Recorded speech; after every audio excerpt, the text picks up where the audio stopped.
শহীদ president Zia রহমানের হাতে গড়া সংগঠন জাতীয়তাবাদী দল বিএনপির মনোনীত প্রার্থী শরফুদ্দিন আহমেদ ছান্টু ভাইয়ের সমর্থনে, ধানের শীষের সমর্থনে আজকের আয়োজিত এই পশ্চিম জয়শ্রী ভূয়াবাড়ি উঠান বৈঠকের সম্মানিত সভাপতি, উপস্থিত জাতীয়তাবাদী দল বিএনপির উজিরপুর উপজেলা শাখার সম্মানিত সাধারণ সম্পাদক, বিএনপির দুর্দিনের কান্ডারি, যার অক্লান্ত পরিশ্রমের মাধ্যমে তিলে তিলে সংগঠন আজকের এই বিস্তার লাভ করতে সেই নেতা জনাব হুমায়ুন খান সাহেব, উপস্থিত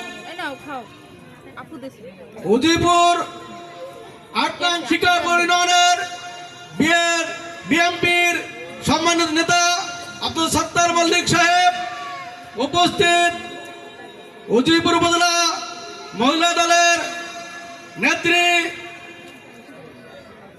পারুল আপা সহ বিএনপির ও অঙ্গ সংগঠনের সম্মানিত নেতৃবৃন্দ, উপস্থিত সামনে আমার প্রাণ প্রিয় ভাইরা, বোনেরা, মায়েরা, বাবারা, আসসালামু আলাইকুম। আজকে আসছে আগামী 12 তারিখ জাতীয় সংসদ নির্বাচন। এই নির্বাচন একটি জাতির গুরুত্বপূর্ণ নির্বাচন। বিগত 17 বছর আপনারা ভোট কেন্দ্রে গিয়ে ভোট দিতে পারেন নাই। এবারে আপনারা সুন্দরভাবে হাসি মুখে প্রত্যেকটি মানুষ ভোট কেন্দ্রে গিয়ে ভোট প্রদান করিবেন। তাতে ইনশাল্লাহ আমি মনে করি কোনো বাধা বিঘ্ন ইনশাল্লাহ হবে না। আপনাদের পছন্দের প্রার্থীকে ভোট দিতে পারবেন।